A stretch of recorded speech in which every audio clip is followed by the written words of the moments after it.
fact, probably the biggest man I've ever stood next to, with Adam Bishop. He is the Senior Strength and Conditioning Coach here at Harlequins, and also 4 times World's Strongest Man competitor. Adam, you actually started as a rugby player, though, didn't you? Yeah, I did about 40 kilos ago. I was still playing on the wing as a rugby player. But yeah, kind of struggled to catch the ball a bit. Didn't really have a position in rugby, so yeah, I kind of watched World's Strongest Man as a kid a lot, and that's kind of transitioned in as I started working in S&C as well. It's kind of the two mirrored each other quite well. And you kind of touched on it, but why Strongest Man as a sport? Just because I've always been interested in like the ultimate, you know, so the fastest man in the world, you know, in terms of guys who can run the marathon under 2 hours, or what have you, or in my case, not for me, no. For me, it was more about strength. So it's about being the strongest man in the world is obviously a really appealing thing for me. To me, you're a pretty big man. Your biceps are bigger than my head. But how heavy are you? And you're one of the smallest, aren't you? I'm like an anorexic strongman. So I'm kind of 6'3" and 146 kilos. And the guy who won World's Strongest Man in 2018 was 6'10". And 206 kilos.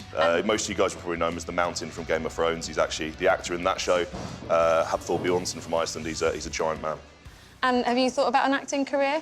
Definitely not. No, acting's definitely not for me. Like I enjoy coaching too much. I enjoy my work at Quins. So for me, it's definitely still a hobby doing the strongman stuff on the side. I know you specialise in deadlift, but what sort of weights are you looking at? So my personal best in the deadlift is 440 kilos.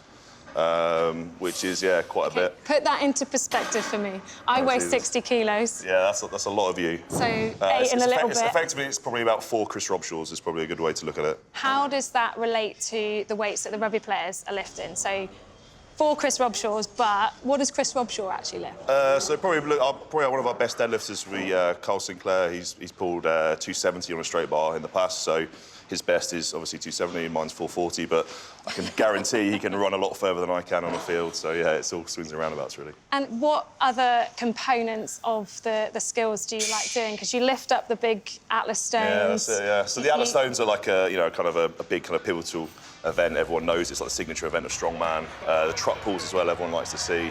They're great kind of events to train, but you just have to have the kit. So I've invested a lot of my money into buying the equipment. I've got my own set of Atlas stones that I keep in a container off-site, so I have to train with those every single week. They go from like 100 kilos up to 220 kilos, so yeah, it's big, giant balls of granite. Obviously, there's a really good link between strongman lifting and S&C, but what is the specifics that you take from what you do as a hobby and what you do as a professional?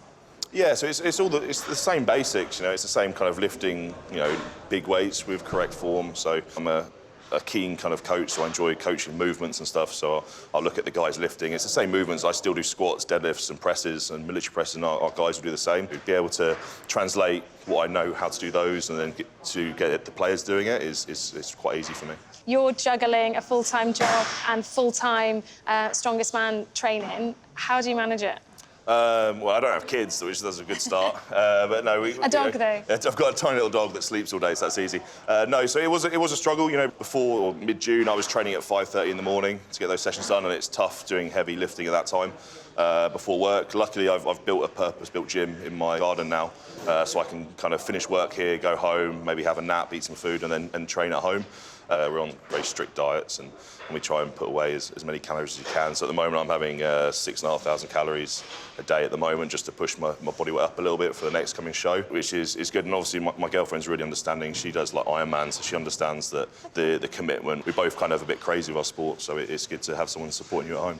And talking about support, obviously you need supportive employees, and actually this weekend you're competing in Britain's Strongest Man, and there's a Quins game.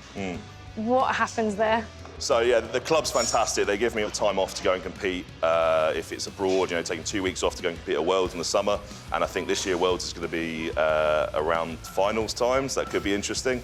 They give me the time off and the support. The players are great. They love it. So, yeah, it is fantastic to be at a club that, you know, really loves what I do in my kind of spare time as well, and gives me the time off and the energy to go and compete.